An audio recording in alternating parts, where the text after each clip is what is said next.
রহমানির রাহিম। আসসালামু আলাইকুম। হাসরের ময়দানে যেদিন আল্লাহ তাআলা বিচার শুরু করে দিবেন, পাপী বান্দাকে পর্দার আড়ালে নিয়ে যা জিজ্ঞাসা করবেন যে, হে বান্দা, তুই কি পাপ করছিস আমার কাছে ক, আমি তোকে মাফ করে দেবো। আমি কারোর সামনে আল্লাহ তাআলা অপমান করবেন না। বান্দা বলবে, হে আল্লাহ, আমি তো পাপ করছি, তুমি আমাকে মাফ করে দাও। আল্লাহ তাআলা একটু রাগ করে থাকবেন, থাকার পরে বলবে, যা, তোকে আমি মাফ করে দিলাম।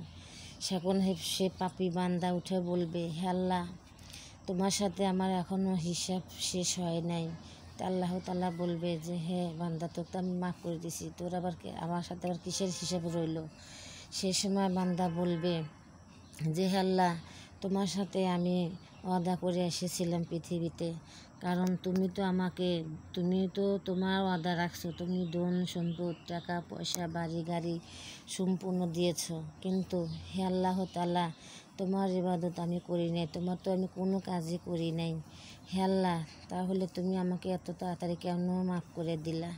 তা আল্লাহ তাআলা বলবে, যা, আমি তো সমস্ত গুনাহই মাফ করে দিলাম। হে আল্লাহ, তুমি আমাদের সমস্ত গুনাহ মাফ করে দিও। কারণ সবাই আসেন, আমরা আল্লাহর পথে চলি, সবাই আসেন, আমরা আল্লাহ তাআলাকে ভালোবাসি, আমার প্রিয় রাসূলকে ভালোবাসি। কেন আমরা ভালোবাসবো না? আমার প্রিয় রাসূল যদি আমাদের জন্য এত পৃথিবীতে কষ্ট করে যেতে পারে, আমাদের জন্য যদি এত কষ্ট পেটে পাথর বেঁধে থাকতে পারে, কেন আমরা আমার প্রিয় রাসূলকে, আল্লাহকে ভালোবাসো না? হে আল্লাহ, আমরা তো সবাই জান্নাত চাই। হে আল্লাহ, তোমাকে যদি পাই তবে তো আমরা সবই পাবো। আল্লাহ, হে আল্লাহ, আমি তোমাকে চাই। হে আল্লাহ, আমরা কবরের আযাব থেকে মুক্তি চাই। হে আল্লাহ, তুমি মানুষ বাজারে চলাফেরা করাইও।